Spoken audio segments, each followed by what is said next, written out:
Hey everybody, this is Pete with Crunch Time Coaching. Today I've got a very interesting interview for you with a gentleman named George Wachtel from Senior Tennis and Fitness. And he's written a book also called Senior Tennis. And the reason why I brought him on today is he's quite an inspirational guy.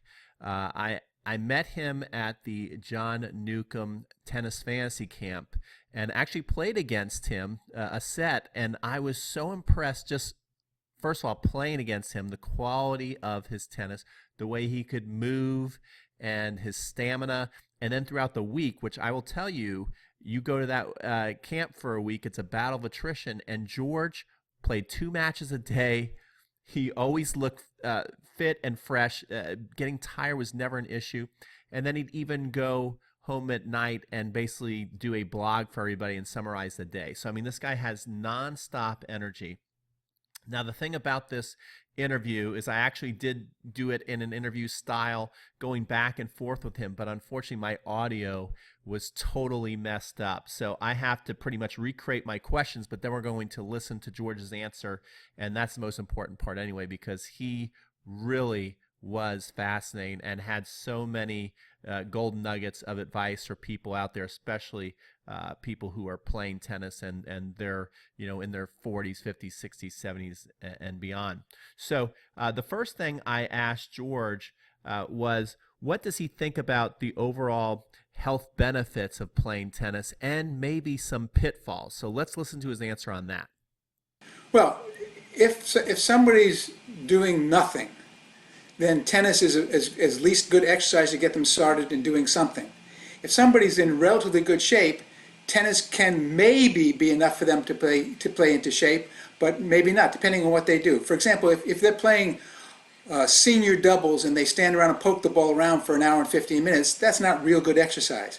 But if they're really committed to the sport, I mean, if people going out there and playing many times a week and really working hard on the court, they can do a fairly good job of getting you on a start to good physical conditioning. The next part of the interview, George actually talks about his own personal goals for tennis and how he plans to outlast the competition. So listen to this. This is great stuff. One of my goals in my life is to be top 10 in the nation in the 90s age group. One of the basic principles is there are guys like Fred Drilling and Jimmy Parker out there who are much better tennis players than me, but my hope is to outlast them. So one of the lines one of my friends came up with is that the idea is to slow down slower than your opponent is slowing down. You got to work on your conditioning and stay injury free as much as possible, and you'd be surprised how many guys fall by the wayside either by injury or by lack of exercise or just lack of commitment, and they'll fall by the wayside, and then you will outlast them, not even on the court, but even in life. Then George starts to talk about some observations he's seen playing his competitors through the years. So what he's seen as far as tennis, fitness, overall performance, and how he takes advantage of that when he starts to play them. The first thing that you can see when you get on the court with a guy or woman who's 10, 15, 20 pounds overweight. So they're carrying that weight on the court, and that's just an anchor for them as they try and run around the court. So that's the first thing. So they don't move very well. The second thing, you'll see people who get a slight injury and they don't do anything about it. Mm-hmm. The macho man who will play through the injury, and that minor injury becomes a major injury, and then therefore they're out for 4, 6, 8, 10 weeks. The next part of the interview, we start asking George what he does to stay in shape. Let's take a listen. Well, I'm a bit of a physical fitness nut, which I have been most of my life. I've been on a diet my whole life. As a kid, my mother took me shopping for husky clothes, the slightly overweight kids. So I've been on a diet most of my life, meaning that I watch what I eat. I mean, it's not like I'm depriving myself all the time. I'm a chocoholic, so I'll have my Klondike bar in the afternoon, and I enjoy that. But I'll try and watch what I eat. I drink beer most every night, but don't drink too much beer. So the first thing is the diet. The second thing is I play tennis, even at age 73, I play 6 times a week. Wow. And my goal, my objective is to play 3 singles and 3 doubles each week. And the doubles are fairly competitive doubles. Down here in Naples, Florida, we have some really good competition. So the doubles is fairly good exercise, playing for an hour and a half or 2 hours of doubles. And then the 3 times of singles is either a singles match or drilling. There are surprisingly few numbers of my friends who are willing to go out and practice. They just want to go out and play and keep score, but you get much more and better exercise practicing than you do playing. So I'll try and play 6 days a week, and then on the off day I'll go for a walk. And then for the rest of my exercise, I'm a believer now in stretching. I tell you that as a young guy growing up, I was very tightly muscled. And you see people who are just not very flexible in the court. And a friend of mine started me stretching about 15 years ago. And I'm dramatically looser now than I was before. And I'm a big believer that stretching, which I do about 20 minutes a day, primarily before I go on the court, even though our friend Larry Starr at campus recommends you stretch after you go on court. But I'm a believer in stretching 20 minutes a day, and that has given me much more flexibility, and I think has really prevented a lot of injury. Here is George's thoughts on weight training, which actually contradict a doctor that recently wrote an article on his blog, and I have to say I'm in full agreement with George. Let's listen to what he has to say. And then about 3 days a week I do weights or resistance training of some kind. Yes. And I'm a believer, even though if people go to my website, which is seniortennisandfitness.com, the most recent posting we had was from a friend of mine who's a doctor who was doubting the benefits of using weights as you age. And those of us who disagree with him say that you should be able to increase your strength, or at least maintain your strength, by doing some resistance training with some light weights. I use 10 and 15 pound dumbbells and a resistance band to at least maintain your muscle tone, if nothing else. Now the cool thing is, this is totally unprovoked. Let's listen to what George thinks of tennis specific workouts, which I think is going to be so important for you to follow in our No Pains Big Gains program. I'm a big believer in, if tennis is your sport, in doing tennis specific exercises.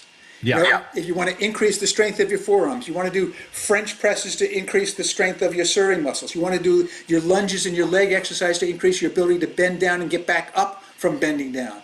So tennis specific things. And the core, critical to increase the strength in the core.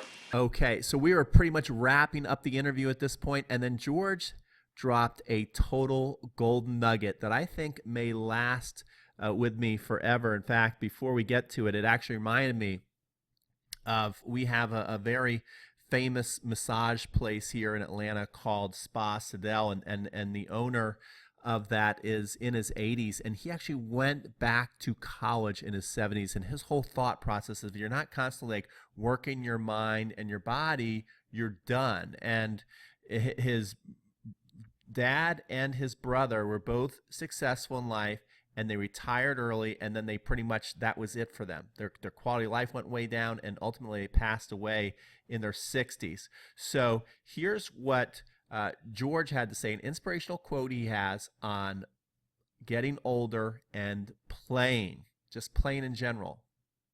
Well, one of my favorite quotes, in keeping what we're talking about, is from George Bernard Shaw, the famous Englishman, who said, "You don't stop playing because you grow old.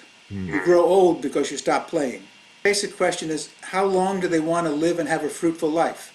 If they don't care to live as long as possible and be healthy in that, then go do what you're doing and don't do anything. But if you really understand your life, that happiness begins with your health. If you're not healthy, you're not happy. And the health begins with exercise. It's almost impossible, in my opinion, to be healthy without regular, vigorous exercise almost daily. I mean, the experts now say that at least 20 minutes a day of doing something is better, is really going to help you live a longer and better life. And that's the key to it. The key is, if you don't make it a commitment to yourself to take care of your body, then it's going to disintegrate. All right, guys. So finally, George offered where you could get his book, which is Senior Tennis, which is a really good read. I do suggest, by the way, you pick it up. But also, he agreed that if you're watching this video today, you can get, I'm going to give away 3 free copies to people who buy the No Pains, Big Gains course. So what we're going to do is we're going to raffle off 3. So I'll announce the winner tomorrow, but 3 people are going to win a free copy of Senior Tennis. It's a really good book if you buy the No Pains, Big Gains system today, which really shouldn't take much nudging. The last thing George said, which I'll play too, if we can just move one person forward, that's a great thing, and I fully agree with that. I'll just have him confirm that, and we'll see you tomorrow with some more good stuff. To do, the simple title is Senior Tennis. Go to Amazon.com and just plug in Senior Tennis under books, and it will pop up. And Amazon, as it normally does, will deliver to you in 15 minutes. I hope we move one person forward one more step. Me too. Me too. Okay. Take care. Bye-bye.